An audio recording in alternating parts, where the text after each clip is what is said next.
a wonderful thing happened. Early this morning, we got about 3 hours of rain. 3 hours of thunderstorm, and it was glorious. And I think it was a little intense. So I'm gonna walk around and assess if we have any damage.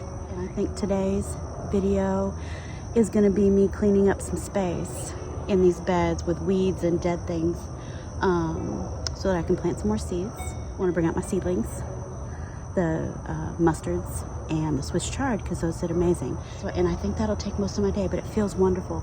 My phone says it's 78 degrees outside. It doesn't feel like 78, it feels like 72. And next week, or in the next 10 days, there are some highs. My phone is showing like 80s, upper 80s, mid 80s. I'm so ready for summer to die. Please just die. Anyway. All right, well, I'm not gonna make this a real long intro. I've got beautiful things blooming right now.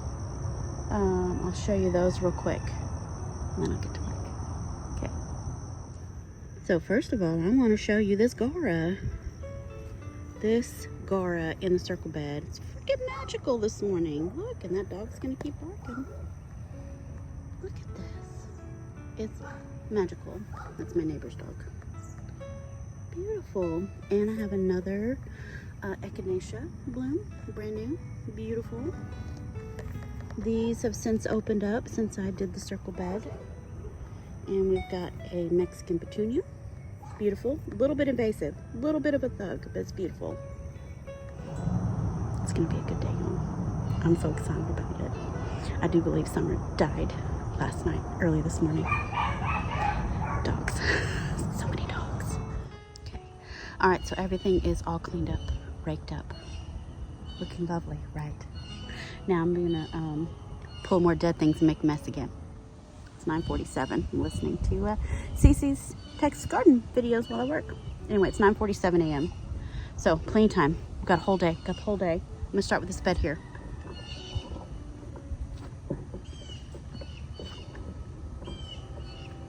I'm gonna pull most everything out of there. I will leave the milkweed though, even though it's covered in milkweed aphid and all the black sticky mold that comes from their poo. Oh, but see, I have a ladybug. Okay, well, there is a ladybug trying to take care of these aphids. I hope she's hungry.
Done.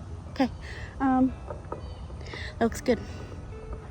Now I'm gonna go back to the bed that I started the other day when I did my one thing a day. And I hate to do it, but I think I'm gonna take out my queen lime zinnias. They're pretty, but they're gangly and they're misshapen. I feel like I don't have enough stuff for the pollinators this year. I don't have as many zinnias as I've had in the past because reasons. Because reasons. Anyway, my eyeballs' happiness matters too. My eyeballs' happiness matters too. So this is beautiful. It is. And actually it had a lot more to give. I mean, there's more side shoots and everything. This is what the zinnia is doing. It's just a bunch of spaghetti noodles and it's just fallen over everywhere, and I just don't want to deal with that. So I have a vase, and we're just gonna make a little bouquet with what has bloomed, and the rest is coming out.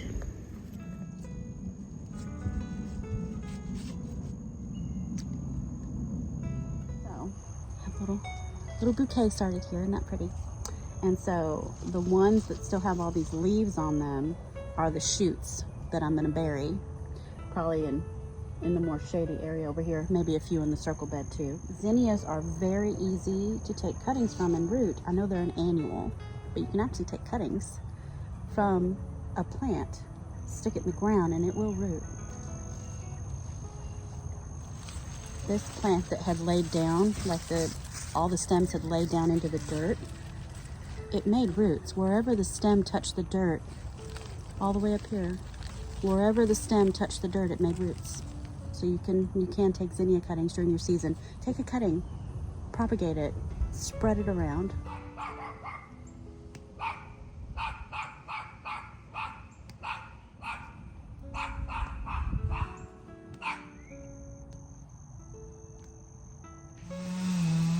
Someone is sawing down a tree behind me. There's going to be another house behind us soon. I don't know if you noticed, but we have a house now that's right there, and so now there's going to be a house there. Anyway, let me stake this real quick, and then we'll move on to some weeding.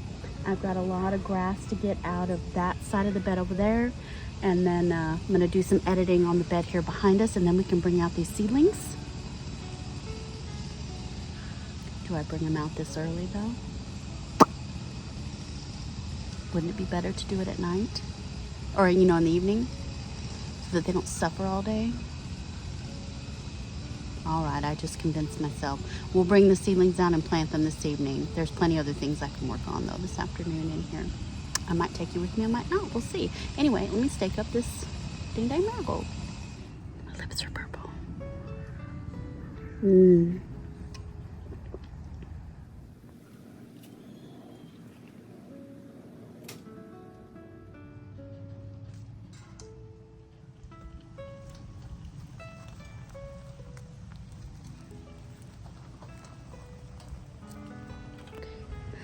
So I went inside and took a nap.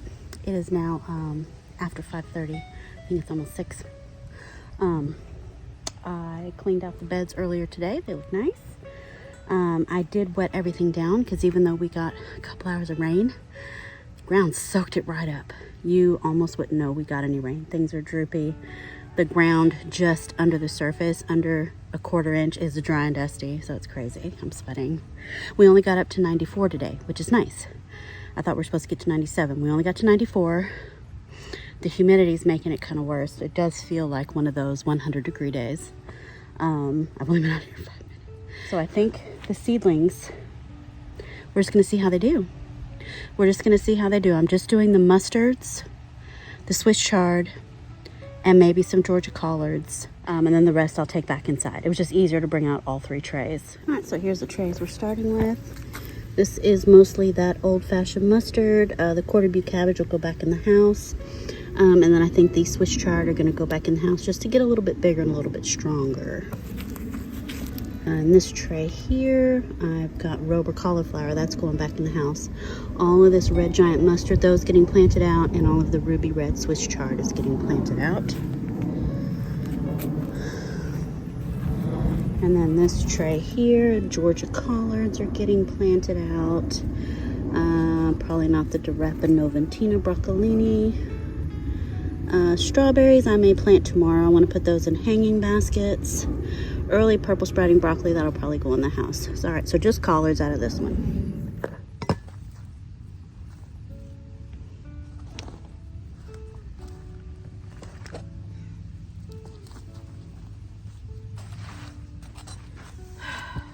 I think I'm gonna fill in this area with red giant mustard.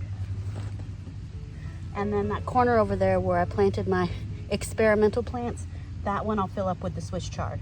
And these are soaking wet. I watered them this morning and forgot to dump the water out.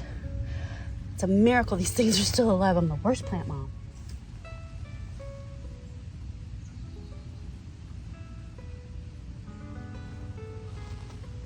You take out several at a time. or else this is gonna take forever.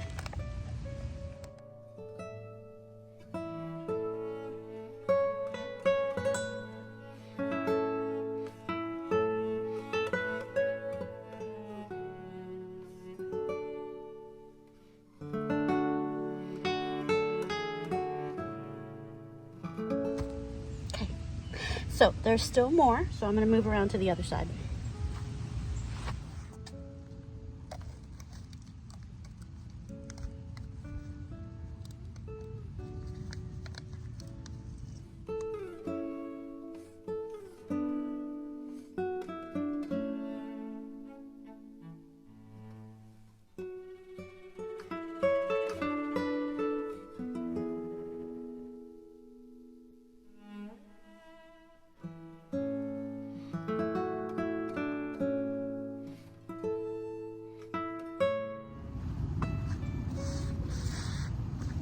Okay, that's all the red giant mustard. Now let's move to the other end and do the ruby red Swiss chard. Oh, look at that. Isn't that pretty? That's pretty.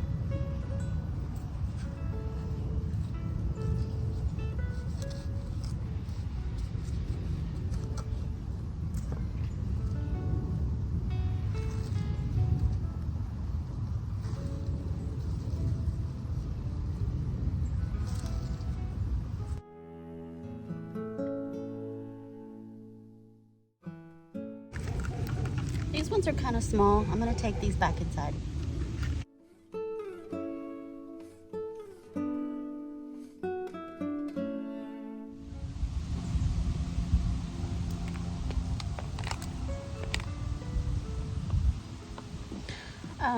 So I'm taking out some of the old-fashioned mustard, and I think I'm gonna put it in the back here towards the arch trellis because it gets kind of big, and I think it'd be a nice backdrop. I mean, to me, these aren't just practical like food, they're also ornamental.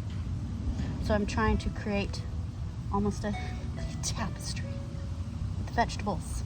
Anyway, so that's what I'm doing.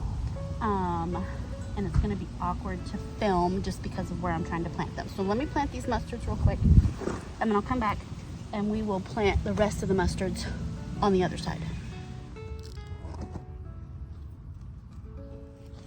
Okay, so this corner.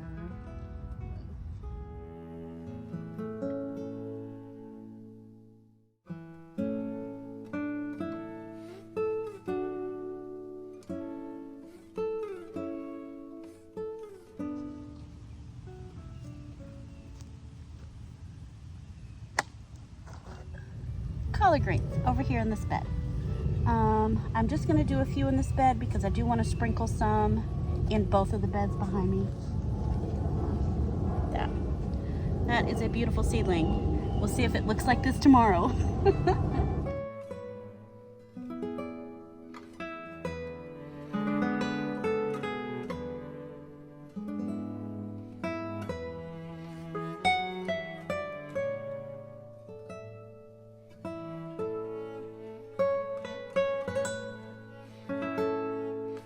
Alright, seedlings have been in the ground a full 24 hours. And they look good. They look good. Not wilted at all. That's the red giant mustard. Looking good. Come on around to this side. These look good. Old-fashioned mustard greens at the back look good. And then the ruby red Swiss chard. No, don't you run across this bed. No, no, move, no. Hey. All right, y'all are gonna have to get out. Come on.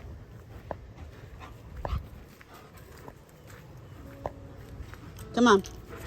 Hey, get, oh, girls, go on. Go, go, move. Okay, and on this side, the ruby red Swiss chard, the collards doing great. Ruby red Swiss chard, everything looks perfect. I did powder a few things with the diatomaceous earth just to keep earwigs and snails and worms and roly-polies, you know, keep them off. This one looks like a leaf got broken. Otherwise, looks great. And then over here, the collards, looking good. Like nothing is wilted and dying and being a big old baby. Nice. And then over here, the mustard in the shade. I put some diatomaceous earth on this as well. Looks pretty good. So I'm gonna give everything a little light watering since I will be gone all day tomorrow and I won't be able to do it in the morning. So we'll just water it in and call it good. Maybe tomorrow I'll plant out some broccoli. Maybe tomorrow I'll plant some broccoli.